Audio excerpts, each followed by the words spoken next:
Selamat siang untuk kita semua. Kami dari kelompok 4 ingin mempresentasikan hasil kerja diskusi kami mengenai kasus 1 tentang penyebaran polutan di sungai perkotaan.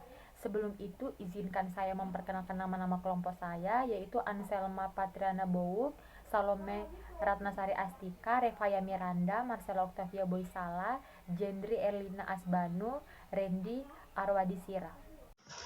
Baik, jadi kasus yang kita punya di sini adalah bahwa sebuah kota melalui sungai utama yang sering tercemar limbah organik dari pabrik dan rumah tangga. Dinas Lingkungan ingin memodelkan penyebaran konsentrasi polutan di sepanjang aliran sungai. Terhadap kasus tersebut, kami pun mengasumsikan beberapa hal yang teman-teman bisa lihat pada slide yang kami tampilkan. Yang pertama, sistem dianggap homogen di titik pengamatan. Yang kedua, tidak ada pengaruh difusi dari lokasi lain. Yang ketiga, laju masuk polutan berbanding lurus dengan jumlah polutan yang ada. Yang keempat, laju degradasi alami berbanding lurus dengan kodrat konsentrasi.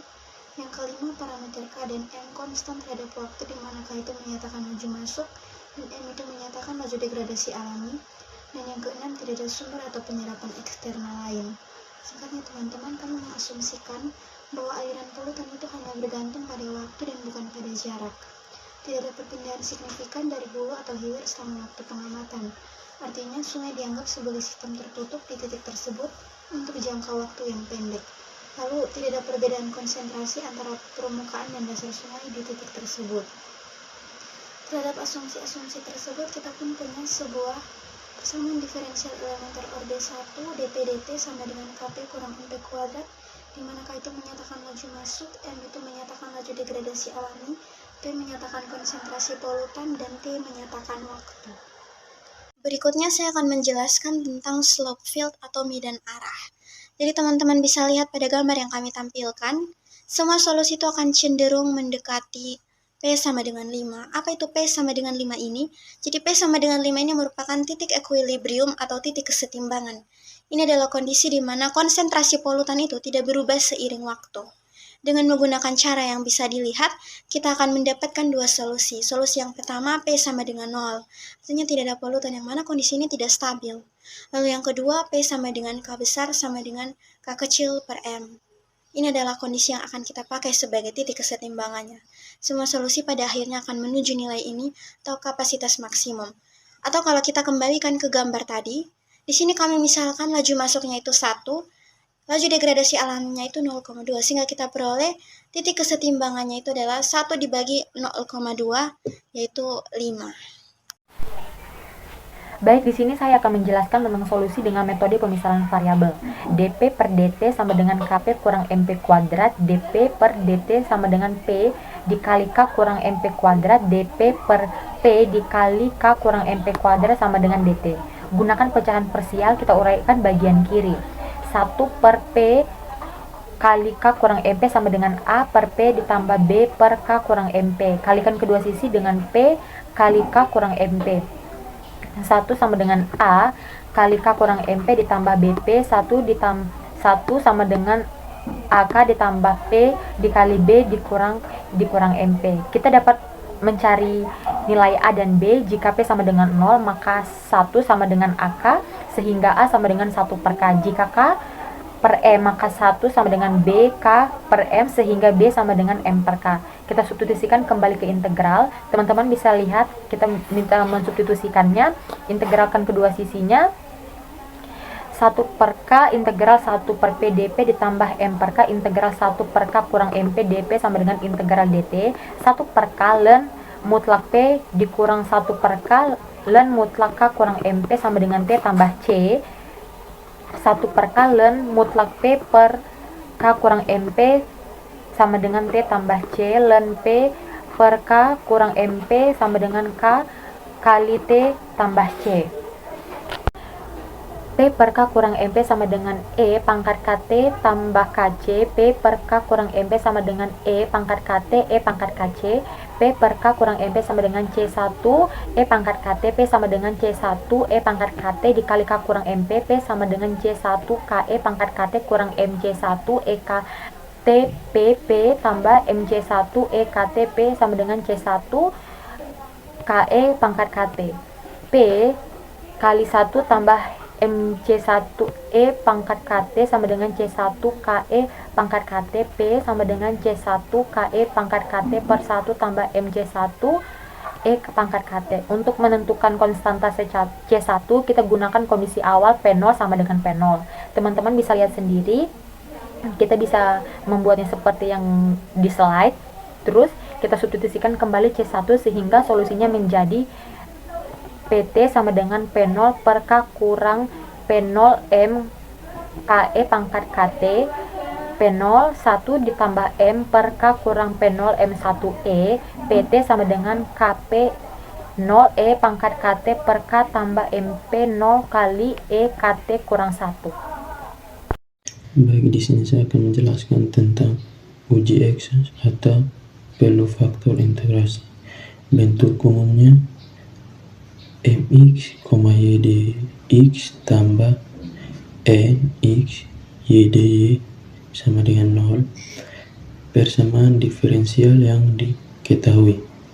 dp per dt sama dengan kp kurang mp pangkat 2 dp kurang kp kurang mp pangkat 2 dt sama dengan 0.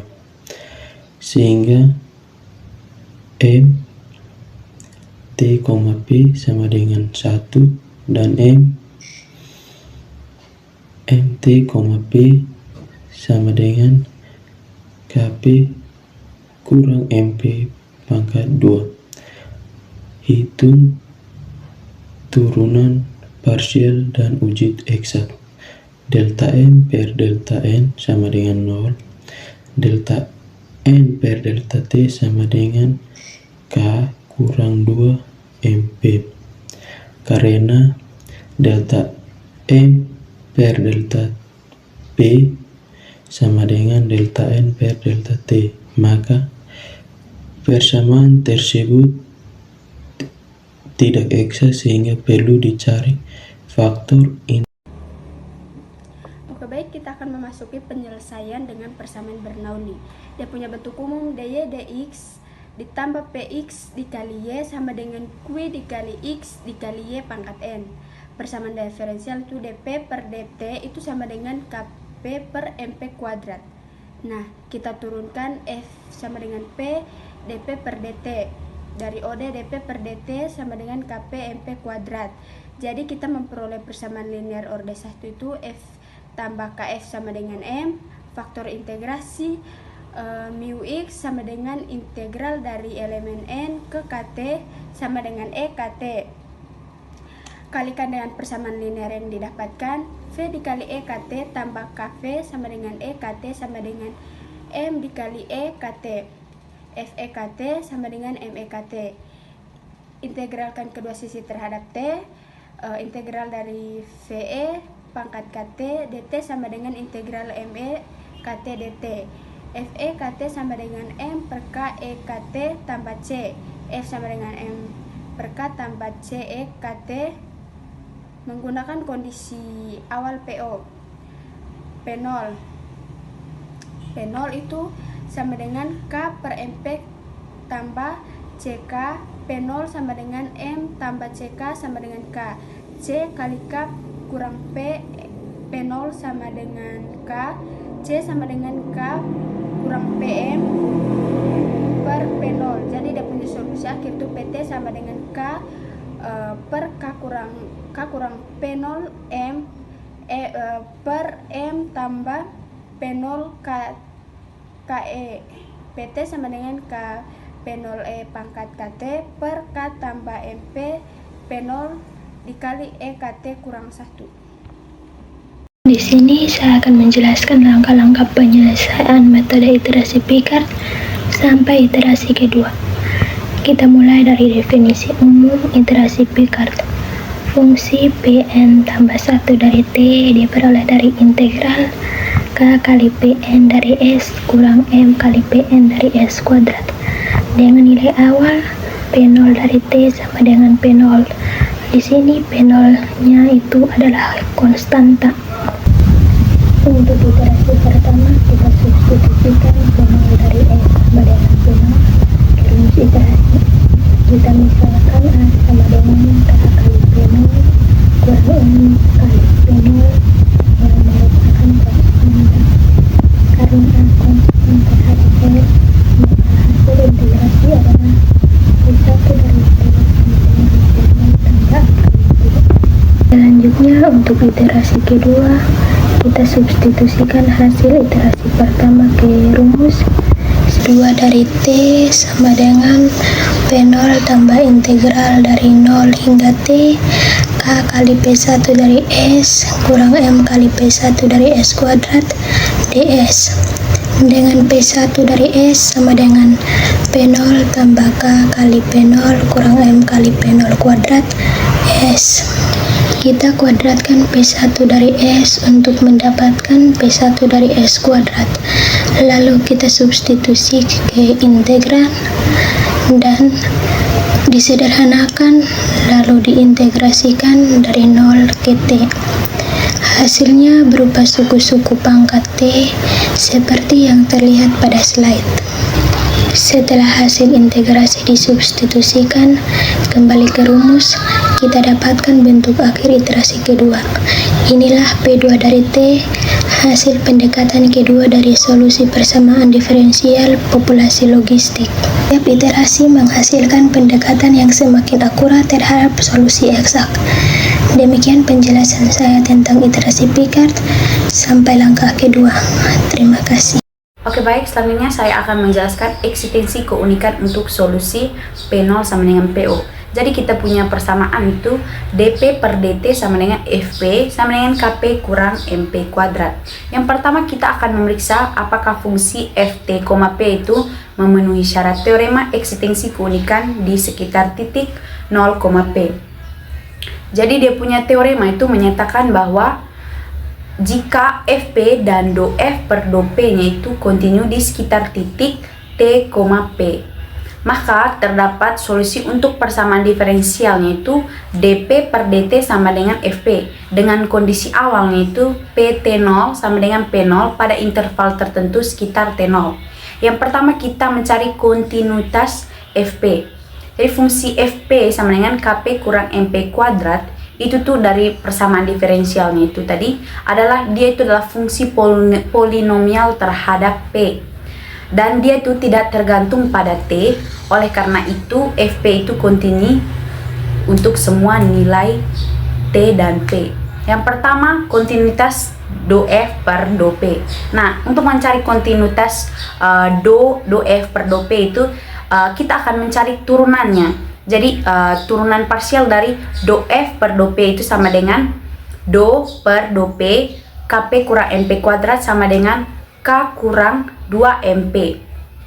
Nah, turunan parsial do F per do P itu juga merupakan fungsi polinomial terhadap P dan tidak bergantung pada T. Oleh karena itu, do F per do P kontinu untuk semua nilai T dan P. Nah, karena Fp dan do F do P itu kontinu untuk semua nilai P, maka syarat teorema itu terpenuhi. Nah, artinya solusinya ada dan terdapat solusi unik untuk persamaan diferensial dP per dt sama dengan Fp dengan kondisi awalnya tadi itu Pt0 sama dengan P0 pada interval tertentu di sekitar T sama dengan 0. Selanjutnya saya akan menjelaskan trajektori ortogonal. Apa itu trajektori ortogonal? Trajektori ortogonal itu adalah kurva yang memotong tegak lurus terhadap kurva lain. Kita tahu bahwa kita bisa mengetahui garis besar atau sketsa dari kurva solusi persamaan diferensial elementer yang kita punya dengan mencari tahu slope field atau medan arahnya. Berikutnya kami akan sajikan trajektori solusi dan ortogonal dari model persamaan diferensial elementer. Di sini bisa dilihat bahwa garis putus-putus hijau itu menyatakan kesetimbangan. Ini telah dijelaskan pada bagian slope field sebelumnya. Lalu garis biru itu menunjukkan trajektori solusi asli atau kurva atau slope field daripada solusi atau model persamaan diferensial yang asli. Lalu garis merah menunjukkan trajektori ortogonalnya sehingga bisa dilihat bahwa trajektori solusi dan trajektori ortogonal saling tegak